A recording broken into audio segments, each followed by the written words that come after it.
Very disrespectful అట్లా మాట్లాడడం అన్నది. మైక్ ఉంది కదా అని చెప్పి అండ్ తను అడిగి నవ్వుతున్నారు కూడా మళ్ళీ. మైక్ ఉంది కదా అని చెప్పి ఐ డోంట్ థింక్ అలా మాట్లాడడం కరెక్ట్ ఏమో నాకు అనిపించదు. I don't know it makes sense.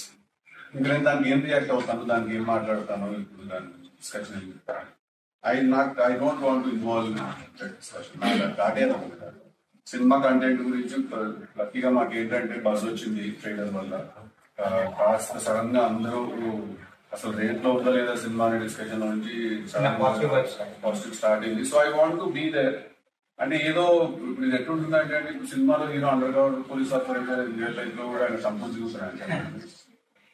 సినిమాలో హీరో డ్రగ్ అడిక్ట్ అంటే రియల్ లైఫ్ కూడా అది పని చేస్తుంటారు.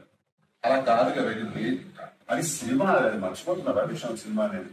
సో ఐ ఫీల్ దట్ ఈ కాన్వర్సేషన్ చేయడం కూడా ఇది చాలా బేసిక్ కాన్వర్సేషన్. ఇది నాకు పర్సనల్ గా నాకు ఏమనిపిస్తుంది అంటే జస్ట్ బికాస్ మైక్ పట్టుకొని మన చేతిలో మైక్ ఉందనో లేకపోతే హీరో అక్కడ కూర్చుని ఉన్నాడో లేకపోతే ఎవరైనా ఉన్నారేమో మేము ఆన్సరబుల్ పొజిషన్ లో ఉన్నాం కదా అని చెప్పి అలా అనేయడం కరెక్ట్ కాదు. That's not right.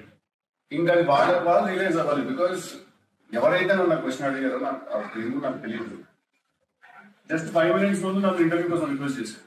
సడన్ గా వచ్చి పట్టుకుని మైక్ పట్టుకునేసరికి పద్ధతి మారింది. సో అక్కడ కూర్చుని మైక్ పట్టుకోవడంలో ఏదో ఒక పవర్ అయితే ఫీల్ అవుతుంది.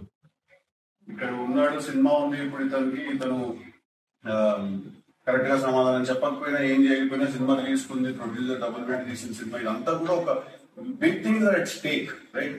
సో అదేదో ఒకటి జరుగుతుంది. But that's not healthy. That's not healthy at all.